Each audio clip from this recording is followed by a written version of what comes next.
안녕하세요. 법의학자 유성호입니다. 오늘 제가 말씀드릴 내용은 제목이 죽음이란 무엇인가인데요. 사실 죽음이란 무엇인가 굉장히 철학적이고 또 굉장히 어려운 주제죠. 오늘 제가 말씀드릴 내용은 죽음에 대해서 이제 현대 법의학자가 어떻게 바라보나 이러한 관점에서 말씀드리려고 합니다. 우선 제가 제 소개를 할 때 법의학자라고 소개를 드렸는데요. 저는 서울대학교 의과대학 법의학 교실에 교수로 있는 유성호고요. 어떻게 법의학을 하냐 물어보시면 제가 먼저 법의학 교실에 근무하고 있는 것도 있지만 사실은 국립과학수사연구원 법의관으로 촉탁 법의관으로 함께 활동하고 있습니다. 그러니까 저는 학교에서 학생을 가르치는 교수이기도 하고 또한 일주일에 2번 월요일과 금요일 부검을 하는 부검이기도 합니다. 사실 제가 이제 이런 말씀을 드리면 많은 분들이 법의학, 부검 이런 얘기를 하시면 굉장히 특이하다고 생각하시고 도대체 어떻게 그런 길을 걷게 됐느냐 이런 질문들을 많이 받게 되는데요. 사진에서 보시다시피 저도 이런 많은 저의 선대에 계시는 많은 법의학자들처럼 사실 우연에 의해서 법의학자가 됐습니다. 저 사진을 보시면 맨 위에 있는 인자한 웃음을 짓고 계신 분이 우리나라 1호 법의학자 문국진 교수님이신데요. 문국진 교수님은 서울대학교 2회 졸업생이세요. 서울대학교가 우리가 광복이 된 다음에 설립이 된 대학이니까 지금 연세가 90이 넘으실 정도로 사실은 예전에 의학을 전공하신 분이죠. 이 문국진 교수님도 법의학을 하게 된 계기가 굉장히 좀 특이합니다. 비가 억수로 오는 어느 날 학생 시절이었습니다. 우연히 비를 피하려고 서점에 들어갔는데 그 서점에 일본 사람들이 놓고 간 그러니까 예전에 경성제국대학에서 가르치고 남았던 법의학 교과서가 아마 그 책방 안에 있었던가 봐요. 그러니까 이제 문국진 교수님은 그 책을 읽고 아니 이렇게 중요한 과목인데 당시에는 법의학을 가르치는 사람이 없었으니까 이거를 내가 해야겠다라는 생각을 하고 당시에 스승님이었던 장기려 박사님을 찾아뵙게 돼요. 근데 이제 장기려 박사님 다 아시죠? 장기려 박사님은 처음에 그 얘기를 듣고 반대를 하셨다고 그래요. 왜냐면 아무도 가르쳐 줄 수도 없고 네가 처음인데 이런 힘든 길을 왜 혼자 가려고 하느냐. 아마도 제자를 걱정하는 마음에 처음에는 반대하셨는데 나중에는 열렬히 응원해 주셨고 문국진 교수님은 우리나라 국과수 국립과학수사연구소 과거에 국립과학수사연구소의 첫 번째 창설 멤버이시기도 하고 법의학에 오랫동안 많은 일을 하셨죠. 이런 선배님들도 계셨는데요. 저는 사실은 저도 이렇게 우연하게 된 거예요. 예컨대 저도 처음에 의과대학 들어왔을 때는 당연히 임상의사를 하려고 했습니다. 여러분 주변에 아마 의사 계신 분들 알겠지만 내과, 외과, 소아과, 산부인과 이런 환자들을 고쳐주고 질병을 예방하는 의사가 되려고 했는데요. 본과 4학년, 즉 6학년째, 그러니까 의과대학으로 치면 졸업반일 때요. 제가 저희 서울대학교 의과대학의 마지막 수업이 법의학이었습니다. 근데 저 사진 보시면 왼쪽, 오른쪽에 계신 한 분은 조금은 뭐라 그럴까? 약간 무섭게 생기셨고 오른쪽에 계신 분은 조금 인자하신데 실제 성격도 그렇습니다. 근데 이 두 분의 강의가 너무 재밌었어요. 그 과목이 바로 법의학이었습니다. 그래서 저는 당시에는 법의학을 잘 몰랐지만 이 교수님들 찾아뵙고 미래가 어떠냐라고 여쭤봤는데 교수님들이 지금이 최악이니까 네가 지금 전공해도 지금보다 더 나빠지지 않을 거다라는 말씀을 듣고 이게 덕담이구나, 좋은 말이구나 생각을 해서 그때부터 열심히 법의학을 한 지가 벌써 20년이 훌쩍 지났습니다. 그래서 저는 주변 사람들이 약간 놀림 반 아니면 조금 재밌게 하려고 반 죽어야 만날 수 있는 남자라고 말을 많이 하시는데요. 사실은 다 살아계시는데 저를 만났고 근데 이제 제가 일주일에 2번씩 부검을 하다 보니까 1년에 150에서 200건의 부검을 하다 보니까 아마 그런 말을 듣게 되는 것 같습니다. 근데 많은 분들이 이런 생각하세요. 법의학 하니까 대개 이제 살인사건 또는 미스테리한 사건 이런 사건들을 할 거라고 생각하시는데 그런 사건들도 합니다. 예컨대 잘 알려진 사건을 할 때도 있고 또 그런 것 때문에 매스컴에 오르내리락 할 때도 있고요. 근데 사실은 저희가 아는 대부분의 부검은 꼭 미스테리한 사건만 있는 건 아닙니다. 왜냐? 우리나라 인구 혹시 얼마인지 알고 계십니까? 우리나라 인구는 5,170만 명이 조금 넘어요. 근데 그 중에 1년에 사람이니까 우리는 모두 다 호모사피엔스니까 사망할 수밖에 없겠죠. 사망하는 사람의 숫자는 약 30만 명 됩니다. 2019년 통계를 보면 29만 5천 명, 29만 5천 명이 사망했어요. 여기에는 뭐 암으로 돌아가신 분도 계시고 또 뭐가 있을까요? 심혈관 질환, 뇌혈관 질환 뭐 이런 질환이 있는데, 그러면 많은 분들이 법의학자들은 미스테리한 사건들을 한다고 그러는데 그럼 그 숫자가 얼마나 될까요? 많은 분들께 여쭤보면 1,000명, 10,000명 막 이렇게 종잡을 수가 없게 말씀하시는데, 사실 2019년 통계로 보면 400명 정도 됩니다. 그러니까 30만 명 중에 29만 5천 명이죠. 정확히 얘기하면 그 중에 타인에 의해서, 그러니까 좀 불행한 사건이지만 많은 분들이 법의학자들이 할 거라고 생각하는 사건인 타살은 400명 정도밖에 안 됩니다. 그러면 5,170만 명 중에 400명 1년에, 그 정도면 10만 명으로 치면 한 0.8명 정도 됩니다. 0.8명이 조금 안 되겠네요. 그 정도면 많은 건가요? 적은 건가요? 물어보세요. 근데 아시다시피 10만 명당 0.8명 왠지 적어 보이지 않습니까? 예, 가까운 나라 일본이나 대만 같이 이제 우리와 비슷한 성향을 가진 동아시아의 국가들은 10만 명당 0.6에서 0.8을 왔다 갔다 합니다. 0.5가 될 때도 있고요. 우리랑 비슷한 나라는 스웨덴, 노르웨이, 덴마크, 네덜란드, 뭐 이런 아이슬란드, 이런 우리가 흔히 뭐 선진국이고 좀 살기 좋은 나라라고 생각하는 나라랑 우리나라랑 수치가 거의 비슷합니다. 그러니까 우리나라는 사건이 그렇게 많이 일어나지 않아요. 그러면 또 물어보세요. 미국은 하고 어느 정도 되냐? 미국은 우리보다 조금 높아서 한 3배 정도 높습니다. 그러면 세계에서 제일 그런 타살, 살인율이 높은 나라는 어디냐? 물어보시면 어딜까요? 아마 여러분 생각에도 경제가 좀 어려우면 좀 높지 않을까 생각하실 거예요. 맞습니다. 우리 세계에서 제일 높은 나라는 베네수엘라예요. 그러니까 지금은.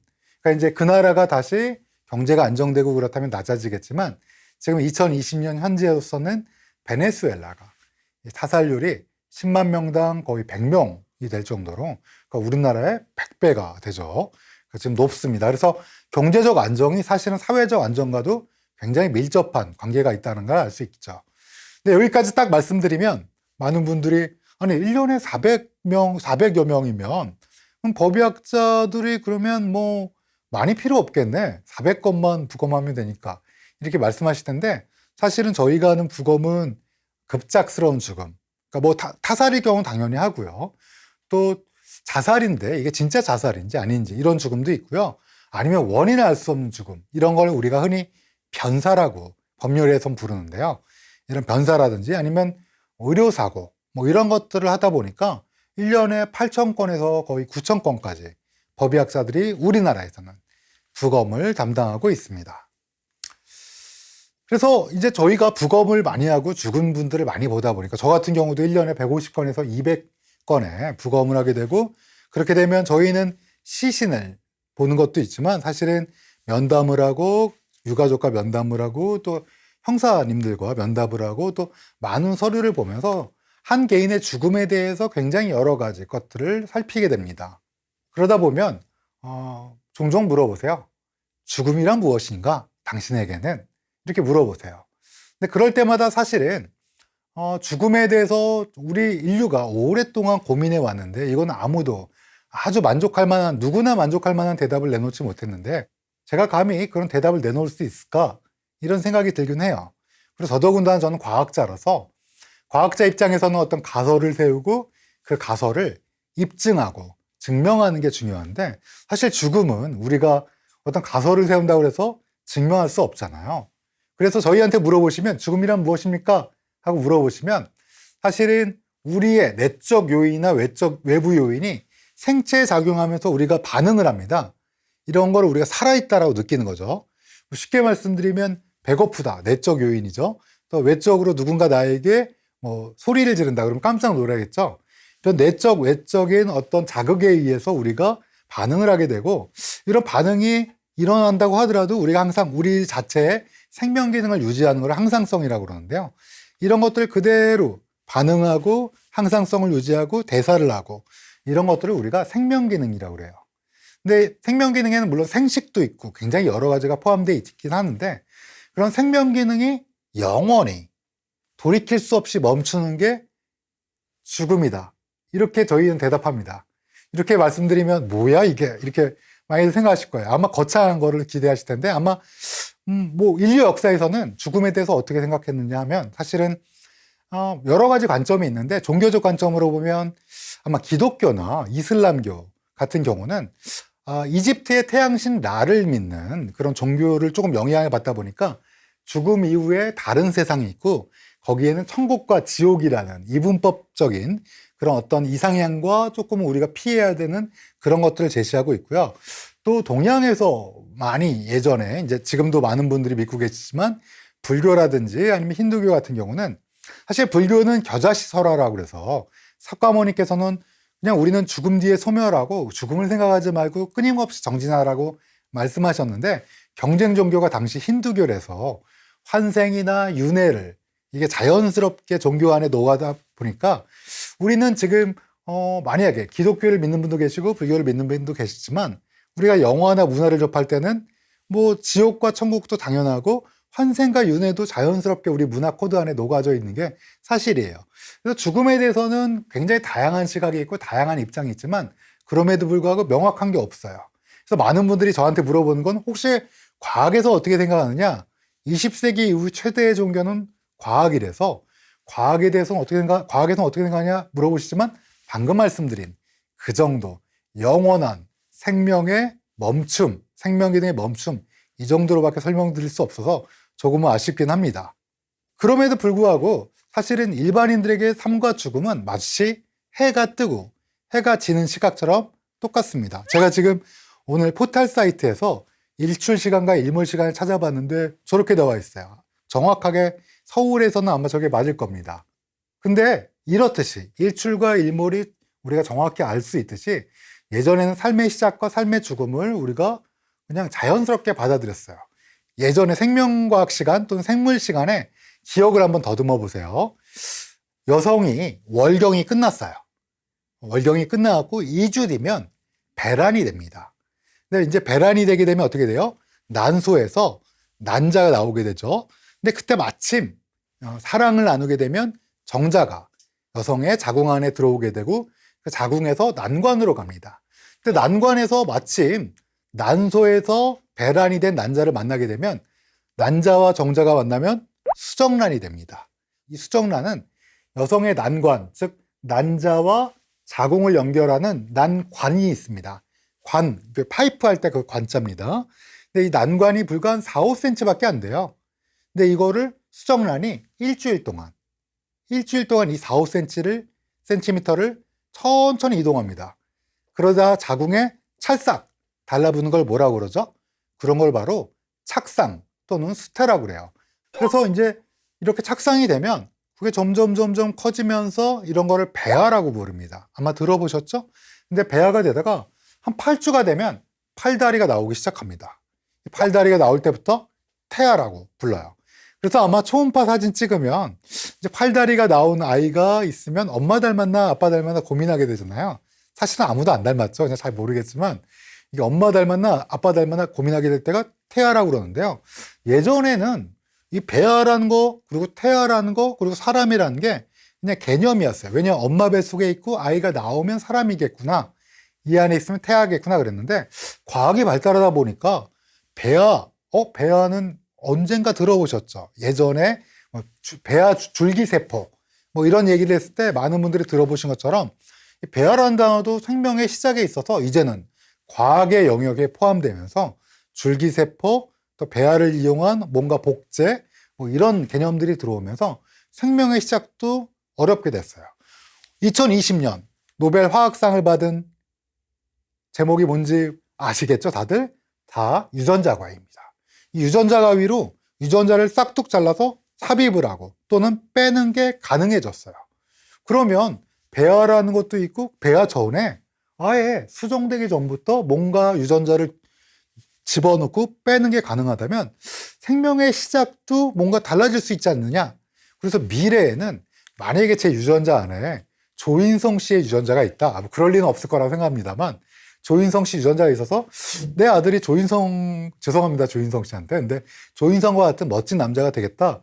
그러면 그런 유전자를 내 안에 있다면 집어넣는 거 상상만으로도 뭐 흐뭇하겠지만 가능할 수도 있습니다. 그러니까 유전자를 넣고 빼는 이 정도로 이제 생명의 시작도 굉장히 복잡해졌어요. 근데 오늘 저는 죽음을 말씀드리려고 했죠. 죽음에 대해서 조금 말씀드리면 죽음은 그렇습니다.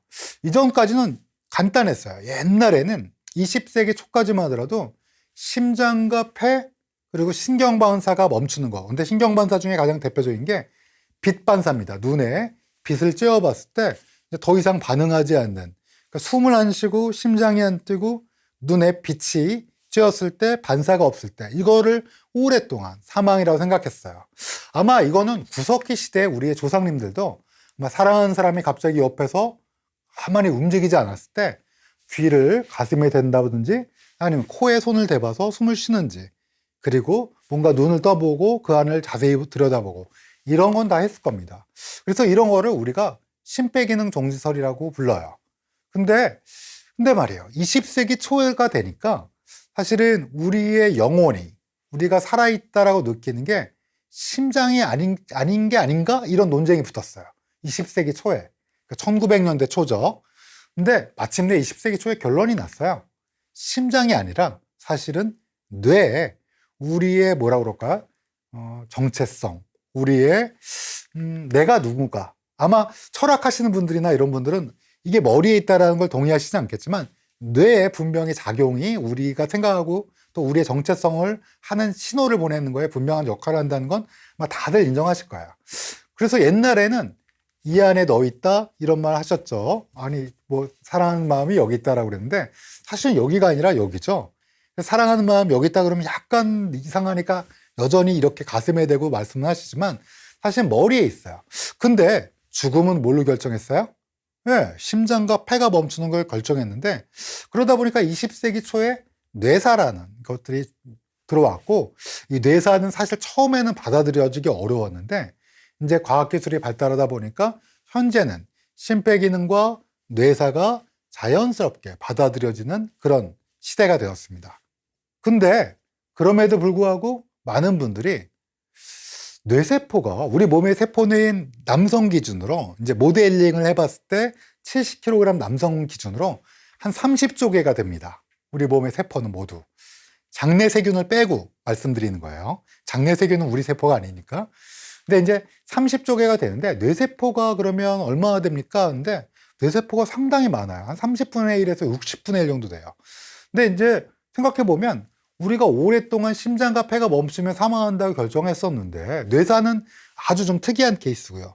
근데 심장이 멈췄으면 진짜 뇌도 멈추는 건가? 이런 고민이 있었거든요.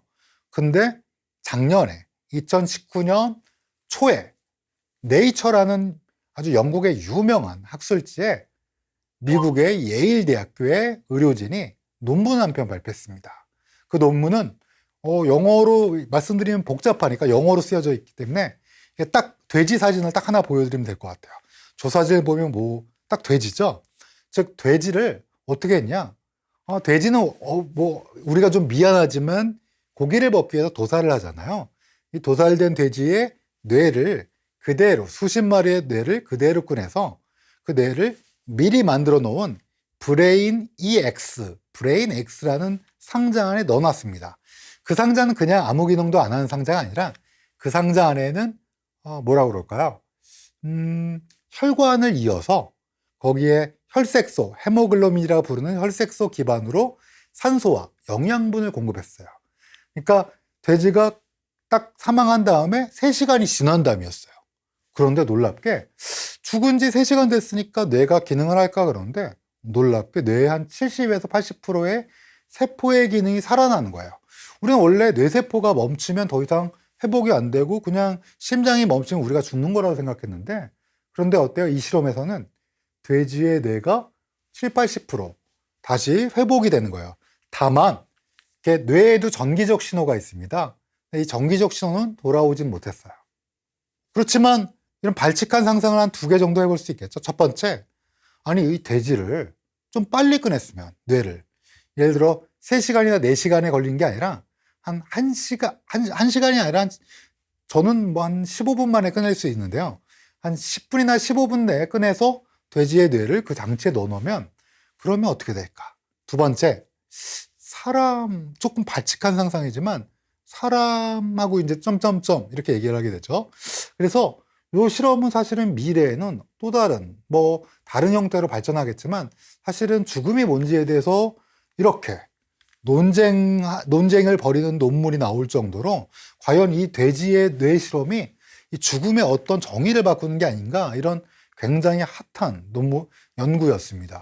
그런데 작년에 또 하나 논문이 하나 나왔는데요. 혹시 읽어보셨는지 모르겠지만 이 논문의 저자는 자세히 보시면 논문의 저자가 앨런 머스크예요. 여러분 앨런 머스크 들어보셨어요? 이 논문의 제목은 제가 영어 발음 좋지 않지만 An Integrated Brain Machine Interface Platform with Thousands of Channels. 무슨 뜻이냐? 그러니까 뇌와 기계를 연결한다는 거예요. 통합해서. 근데 이 실험은 간단히 보시면 생쥐의 뇌에 어떤 장치를 심습니다. 저기에 저 논문에 보시면 한 3,000개가 넘는 눈썹보다 가느다란 이 탐지기라고 생각하시면 돼요. 이 탐지기를 머릿속에 쾅 하고 심어서 이게 이제 멀리 무선 장치로 멀리 컴퓨터와 연결이 됩니다. 연결이 되면 어떻게 되냐?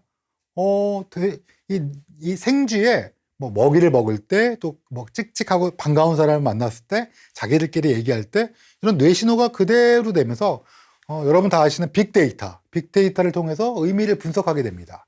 이게 2019년도 논문이었어요. 근데 앨런 머스크가 드디어 2020년도에 또 하나 그 사고를 쳤다고 할까요? 여기 보시면 알겠지만 이번에는 포유류 중에 가장 머리가 좋다고 알려진 돼지의 뇌에 똑같은 장치를 심었습니다. 그래서 뇌의 활동을 읽는 거예요. 근데 그러면 도대체 이걸 왜 할까? 앨런 머스크는 결국은 제가 지금 여러분께 보여드린 사진 보시면 알겠지만 이 뇌 사진을 이제 보시면 제가 동그라미를 쳐놨는데요. 이 동그라미 뭐처럼 생겼습니까? 혹시 해마처럼 생겼다는 느낌 드세요? 이렇게 꼬불랑해서 그렇죠? 이게 이제 해마라는 건데요. 앨런 머스크의 실험은 사실은 뇌 위쪽에 했는데 이거를 사실 원하기는 이 옆에 우리가 측두엽 또는 관자엽이라고 부르는 이 옆에 안쪽 깊숙한 곳에는 해마라고 부르는 우리의 기억을 관장하는 뇌가 있습니다. 이 뇌는 뭐라고 그럴까요? 여러분의 7살 때 기억, 바로 어제의 기억 이런 것들을 켜켜이 쌓여 있는 거예요. 우리가 인출을 못해서 그렇지 아주 오래전에 우리의 기억에 쌓여 있는 거예요. 물론 몸 쓰는 기억은 다른 데 있습니다. 근데 이런 기억들이 만약에 이 탐지기가 여기에 있는 거를 컴퓨터로 연결하면 어떻게 될까요? 마치 백업을 해놓는 거. 그러니까 이게 어떤 분들은 좋겠다라는 생각을 하시겠지만 또 어떤 분은 난 싫다. 나는 그냥 호모사피엔스로 내 기억은 자연스럽게 나의 노화와 함께 진행됐으면 좋겠다 이렇게 말씀하시는 분도 있는데 사람은 제각각이니까요. 다만 앨런 머스크는 아마 이 컴퓨터가 내가 되고 내가 컴퓨터가 되고 물화일체라고 불러야 될까요? 내가 AI가 되고 AI가 내가 되는 아마 그런 걸 꿈꾸지 않을까 이런 생각이 듭니다. 그래서 사진을 보시면 뇌에 언젠가는 영생을 원하는 사람이라면 이 뇌에 있는 거를 다운로드 받는 시대가 오지 않을까라고 생각합니다. 그러면 우리는 언젠가는 오디세우스의 선택을 받게 될 것 같아요. 여러분 혹시 오디세이아 읽어보셨나요? 오디세이아는 아마 다 들어보셨을 텐데 실제로는 읽기는 좀 읽은 분은 많이 없더라고요. 근데 이제 오디세이아를 보면 오디세우스 장군 아시죠? 오디세우스 장군은 트로이 전쟁에서 여러분 아마 영화도 아마 보셨을 텐데 트로이 목마를 이제 이용해서 트로이를 패퇴시킨 유명한 장군이죠. 근데 이분이 이제 고향이 이타카로 돌아가는데 이제 돌아가다가 정말 갖은 고초를 다 겪습니다. 뭐 세이렌이라는 또 막 이런 요정도 만나게 되고 이렇게 되는데 난파가 됐어요. 불행히도. 난파가 됐는데 그 섬 이름이 오기기야 섬입니다. 근데 이 오기기야 섬에서 아주 예쁜 요정 칼립소를 만나게 되는데 이 칼립소가 그만 오디세우스 장군한테 반해서 이 섬에 머물자, 나랑 같이 살자 그래요. 근데 그림 보면 어떠세요? 오디세우스 장군은 고향에 두고 온 늙어가는 아내인 페넬로페를 그리워합니다. 원래 이 오기기아 섬은 암브로시아와 넥타르란 열매를 먹으면 늙지도 죽지도 않는 섬이었어요. 근데도 오디세우스는 자신이 사랑하는 사람들을 만나기 위해서 영원한 삶을 포기하고 고향으로 돌아가기를 기원했습니다. 오디세우스는 영원한 삶을 살 수 있는 기회를 버리고 자신의 고향으로 돌아가서 그다음부터는 아시죠? 페넬로페를 괴롭히는 막 사람들과 싸우게 되고 온갖 이 풍진 세상을 다시 한번 겪게 되는데 그러다가 이제 이런 선택을 하게 된 거죠. 근데 문제는 생각해보면 우리가 나중에 제가 이 두 가지 실험을 말씀드렸는데 그렇다면 우리는 어떻게 될까요? 아마 우리가 될 수도 있고 아니면 우리의 후손들은 아마 언젠가는 인류는 죽지 않은 영원한 삶으로 갈 겁니다. 근데 언젠가는 우리가 죽음 앞에서 과학으로 인해서 우리의 선택이 분명히 존재할 거다. 그때 가면 저는 실업자가 되겠죠? 오늘 첫 번째 시간에는 제가 죽음에 관해서 아마 이 정의가 어떻게 현대적으로 과학적으로 이루어지고 이거에 지금 과학적 발전이 어디까지 왔는지를 말씀드렸습니다. 다음 시간에는 저희 법의학에서 다루는 진짜 죽음, 아직 오지 않은 영생은 제껴두고요. 실제로 죽음에 대해서 말씀드리도록 하겠습니다. 감사합니다.